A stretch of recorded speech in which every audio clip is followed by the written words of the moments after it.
Imagine being told, your entire life that to be a legendary spin bowler in cricket, you have to do one very specific thing. Right, which is to actually spin the ball. Exactly. You have to spin the ball. But now imagine completely ignoring that fundamental advice, just doing the exact opposite and somehow becoming the fourth highest wicket taker in the entire history of global cricket. I mean, it completely defies conventional sporting logic. We are so conditioned to believe that greatness in sports requires this, like, flashy, innate magic. Oh, totally. A natural genius bending the laws of physics with swirling fingers and pure theatrics. But when you step into the world of Indian cricket, you hit a massive roadblock to that theory. You encounter a player who completely shattered that mold, proving that you don't actually need magic when you have, well, math. Math and just relentless discipline. Right. So, welcome to today's deep dive. To you listening, our mission today is to explore the life and incredible legacy of Anil Kumble. This is a man who didn't just play Indian cricket, he engineered an entirely new way to dominate it. Okay, let's unpack this, because his origin story is the absolute antithesis of the traditional sports prodigy. It really is.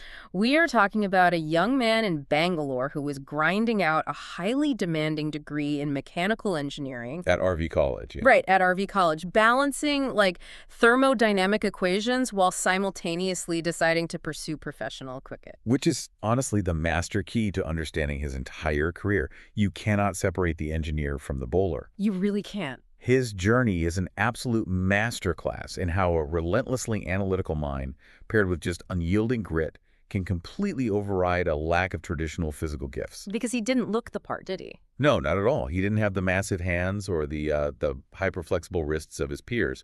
Instead, he utilized that structural engineering mindset to yield an astonishing 619 test wickets. Which is just wild. Yeah, it remains India's highest tally of all time. It's a staggering number, especially when you look at how he actually achieved it on the pitch. Wait, though. I have to push back here for a second. Sure, go ahead. If you're playing at the absolute highest level of international cricket against the best batsmen in the world, isn't bowling a spin ball without massive turn, essentially, like a death sentence? You would think so, yeah. Right, because if you aren't ripping the ball sideways across the pitch like a Shane Warne or a Mattia Muralitharan, aren't you just delivering medium-pace batting practice? What's fascinating here is how he exploited the exact assumption you just made. Yeah. He completely changed the paradigm of what spin bowling could be. How so? Well, you're right. The traditional expectation is that a spinner beats the batsman by spinning the ball aggressively past the bat. But Kumble didn't try to be Shane Warne. He knew his limits. Exactly. Instead, he bowled fast and flat.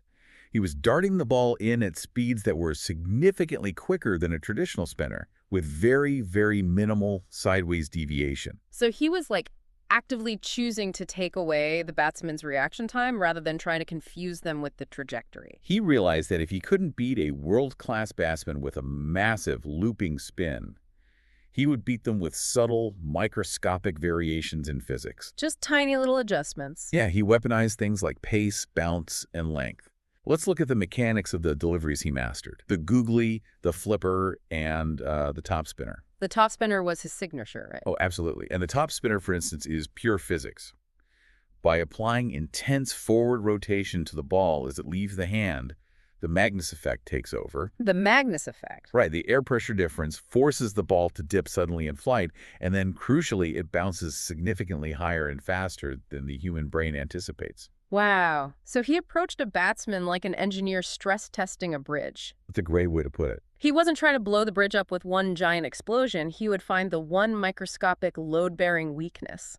Like maybe a batsman had a slight half-second hesitation pushing off their back foot, and he would just apply relentless pressure to that exact spot until the whole structure collapsed. That is the perfect way to visualize it.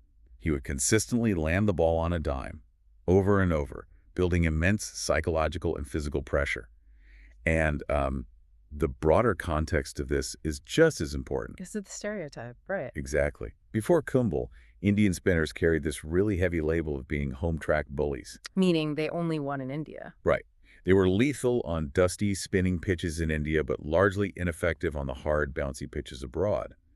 But Kumble's fast, accurate, top-spin-heavy style dismantled that stereotype completely. Because bounce translates anywhere. Precisely. He proved an Indian spinner could orchestrate victories in deeply challenging overseas conditions like Australia, England, and South Africa simply by adapting his algorithms to extract bounce from literally any surface. He literally recalculated the physics required for every single climate. Yeah, he did. But taking that methodical, precision-based style and applying it over a career is one thing. Here's where it gets really interesting. Oh, I know where you're going with this. What happens when that engineered precision is executed flawlessly without a single rounding error for an entire day? It's magical. We have to talk about February 7th, 1999, the second test against Pakistan at the Feroz Shah Kotla in Delhi. A historic day. Kumble took all 10 wickets in a single innings, 10 wickets for 74 runs. I mean, he single-handedly dismissed the entire opposing team. It's an achievement so rare, it honestly borders on the mythical. Yeah. He became only the second bowler in the entire history of Test cricket to accomplish that. I have to challenge the reality of that, though. Okay, play devil's advocate. Was a perfect game like this just a freak stroke of statistical luck? I mean, even a perfectly engineered machine has variances, right? Sure. Taking all 10 wickets seems like catching lightning in a bottle where you just happen to be the guy bowling when every batsman makes a random mistake. It is so tempting to write it off as an anomaly, or just luck. But examining the actual footage and sequence of that spell proves it was the inevitable result of his relentless strategy. So it was calculated. Highly calculated. He didn't stumble into 10 wickets. He meticulously built 10 distinct traps. To understand this, you have to look at the mechanics of how he operated on that specific day. Walk us through it. He would bowl 3 identical deliveries on the exact same length to lull the batsman into a false sense of rhythm. Just conditioning them. Right. Then on the 4th delivery, he would imperceptibly change his wrist angle by a few degrees, causing the ball to skid straight through rather than bounce. Oh, wow. The batsman is playing the previous ball in their mind, but gets trapped by the new physical reality of the current one. So he's essentially hacking their muscle memory. He absolutely is, and amplify that psychological warfare by the context of the match. This was against Pakistan, India's fiercest rival, in an era where the tension was just suffocating. The pressure must have been unbelievable. Immense. Yet Kumble's ability to execute highly specific ball-by-ball plans meant he was completely in control of the environment. He created the conditions for their dismissal, methodically working his way through the entire batting order. And that match became so much more than a stat line. It became a profound symbol of national resilience. It really did. It was the ultimate, irrefutable proof of concept for his math over magic approach, firmly cementing his legendary status in the global sporting consciousness. It proved that supreme intelligence could dominate a physical game. But, you know, when your entire career is built on technical perfection and mental superiority, what happens when the physical body fails? That's the real test. Exactly. How does an analytical mind process excruciating physical trauma? That transition from technical brilliance to raw, visceral grit brings us to the 2002 Antigua test against the West Indies. A very hard moment to watch. For sure. Kumble is at the crease batting, and he gets struck flush by a vicious bouncer from fast bowler Mervyn Dillon. The biomechanics of that moment are horrific. I mean, a cricket ball is essentially a rock traveling at over 140 kilometers per hour. And it hit him right in the face. The impact cleanly fractured his jaw. The shock and pain would be completely paralyzing for a normal person. Yet, he doesn't just go to the hospital and fly home. No, he doesn't. He returns to the field to bowl. His entire face is heavily bandaged. Blood is literally still seeping through just to deliver his spell for India. So what does this all mean? A huge moment. The mechanics of bowling a cricket ball require violent momentum, right? Every time his front foot slammed into the pitch, the shock wave would travel straight up his spine into a shattered skull. Every single step would be agony. Why on earth risk your long-term health for one game when your legacy is already carved in stone and your roster spot is completely untouchable? If we connect this to the bigger picture, that single bloody bandage defines Anil Kumble better than any 10-wicket haul ever could. Really? More than the perfect 10? I believe so, because it reveals his core operating system. Extreme personal accountability. He never sought the limelight or the glamorous narrative. For him, the team's needs were an absolute non-negotiable metric that always superseded his own comfort and clearly his own safety. That level of selflessness almost defies human nature. I mean, most of us struggle to work through a bad cold. Oh, I know. But that ethos wasn't reserved just for dramatic cinematic moments like a broken jaw. It was every day for him. It was the exact same mindset he brought to the quiet, unglamorous trenches of the sport. He would tirelessly toil away, bowling 30, 40, sometimes 50 over spells on completely dead, unresponsive pitches. Just absorbing the physical punishment. Yeah, just to manufacture a tiny breakthrough for his team. Or he would dig deep and score crucial, ugly, gritty runs down the lower batting order when the top batsman had completely failed. Whatever was needed. Right. Playing through a fractured jaw was just the extreme, visible manifestation of a belief system he executed every single day. You identify the problem, and you do whatever it takes to fix it for the collective. It's a tremendous takeaway for anyone listening. You don't need to be the most naturally gifted person in the room. If you can break a problem down, take extreme personal ownership of your role, and apply consistent pressure, that consistency will eventually break down raw talent. Absolutely. And it was exactly this selfless, team-first architecture that made him the only logical choice to lead the entire squad through what became one of its most turbulent, chaotic eras. Let's look at his transition to leadership. A very tricky time. In 2007, he takes over the Test captaincy from Rahul Dravid. Yeah, he stepped into the role at a uniquely volatile time for Indian cricket. Which is putting it mildly. He leads the team straight into the infamous 2007-08 Tour of Australia. Right, the Monkey Gate Tour. Yes, this tour was completely marred by deep controversies. The Monkey Gate scandal involving allegations of racism, intense media scrutiny, and massive diplomatic tension between the two cricket boards. The environment was completely toxic. It's like being appointed the lead engineer of a nuclear plant. And the moment you sit at the desk, the core starts melting down while the staff is literally fighting in the hallways. That's a very accurate analogy. I have to push back on the idea of the calm leader here, though. Okay. In an environment that overtly hostile and emotionally charged, can a stoic, quiet demeanor actually win international sporting matches? Or does it merely act as a buffer to keep the peace so the team doesn't completely implode? That is the ultimate crucible for any leader, right? Can your internal operating system handle external chaos? The answer, in Kumble's case, is unequivocally yes. It can win matches. How do we know that for sure? We know this because his leadership yielded incredibly concrete results under the most intense pressure imaginable.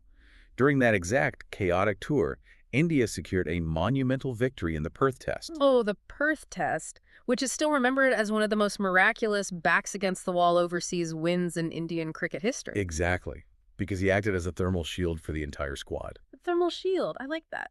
He handled the scandals, the aggressive press conferences, and the off-field noise with such dignified, unshakable grace that he insulated the younger players. He absorbed the pressure so they could focus purely on their performance. He didn't let it touch them. Right. He didn't need to shout to command a room. His authority was derived from the sweat equity he had built over 2 decades. And we have to recognize that this leadership style wasn't formed in a vacuum. Right. He had help. It was deeply rooted in the off-field relationships he built, most specifically his iconic partnership with his predecessor, Rahul Dravid. The Kumble-Dravid connection. You really can't talk about one without the other. Think about the geometry and physics of their partnership on the field. Okay. You have Kumble relentlessly, methodically probing away with his topspinners at one end of the pitch, creating immense pressure. And standing tall in the slip cordon, barely a few meters away, is Rahul Dravid. Just waiting. Waiting with absolute intense concentration to pouch any fractured edge that Kumble's pressure creates. That physical combination was responsible for a historic number of dismissals. But it goes beyond just the physical positioning. Exactly. The physical geometry only worked because of the psychological geometry off the field. They shared a deep mutual operating system based on hard work, absolute humility, and unyielding integrity.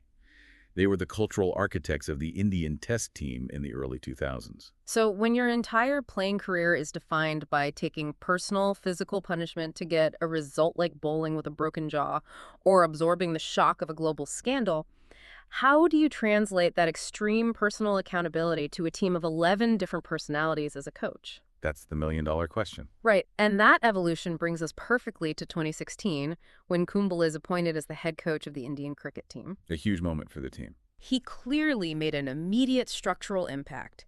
He empowered a new generation of massive talents players like Virat Kohli, KL Rahul, and Ravindra Jadeja. Under his architectural guidance, they secure a highly historic Test Series win against Australia in 2017. He approached coaching exactly how he approached bowling. He brought rigorous discipline. He demanded intense preparation, elite physical fitness, and an immense level of mental toughness from every single player, regardless of their star power. But there is a glaring contradiction here that we have to address. Yeah. If his methodologies were so successful at empowering these players, and he was clearly yielding top-tier results, like defeating Australia, why was his tenure abruptly cut short? It was very sudden. The records show he stepped down due to, quote, untenable differences with the captain and team management. This raises an important question about the natural friction inherent in modern sports dynamics. Which is? Well, you have a coach whose entire life philosophy was built on rigid, unwavering preparation and taking extreme personal ownership. He achieved his own greatness through sheer, unyielding discipline. Right.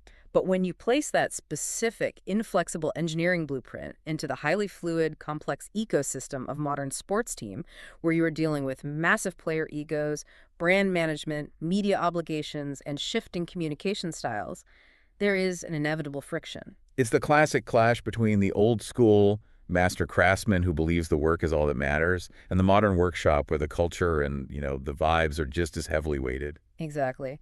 The modern athlete often requires a different psychological touch than the warriors of Kumble's era. But despite the sudden, complicated end to his coaching stint, it is crucial to recognize that his overarching legacy remains entirely untouched. Absolutely. He's remembered as a true pioneer who completely rewrote the manual for spin bowlers globally. He stands as a towering role model for sportsmanship and dignity. He brought an unparalleled level of professionalism and analytical rigor to Indian cricket that changed its trajectory forever. It really is an incredible, sweeping arc. We started with a young student in Bangalore, parsing through mechanical engineering textbooks, who decided to apply those exact same principles of physics and structural integrity to a cricket pitch. And it worked brilliantly. We watched him engineer a path to 619 wickets. We saw him evolve into a literal warrior, delivering the ball while his fractured face was bound in bandages, purely to serve the collective. Yeah. We saw him act as a thermal shield, navigating his squad through international scandals as a dignified captain, and finally we saw him try to pass those rigorous blueprints down to the next generation as a mentor. He proved, beyond any shadow of a doubt, that sheer grit, meticulous strategy, and an analytical mind can systematically dismantle flashy, natural magic. You prove that math can beat magic, provided you have the discipline to run the equations every single day. Such a great way to summarize it. Which leaves us with a truly fascinating scenario to consider about the intersection of sports and technology. Given that Kumble's greatest weapon was his analytical, engineering-like mind, his innate ability to meticulously study, stress test, and outthink the batsman in real time, how would his career look if he were drafted today? Oh, dropping the engineer into the era of hyper-advanced data analytics. Precisely.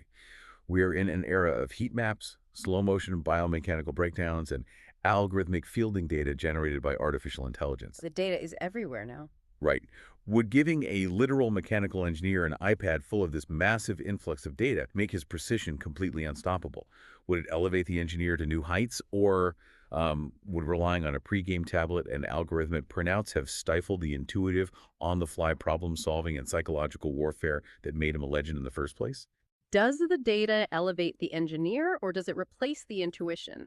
That is a brilliant final thought. A reminder that even the most analytical minds rely on a human element that a spreadsheet just can't capture. Something for you to mull over as you think about the gentle giant of Indian cricket. Thank you for joining us on this deep dive. Keep questioning the mechanics behind the magic, and we'll see you next time.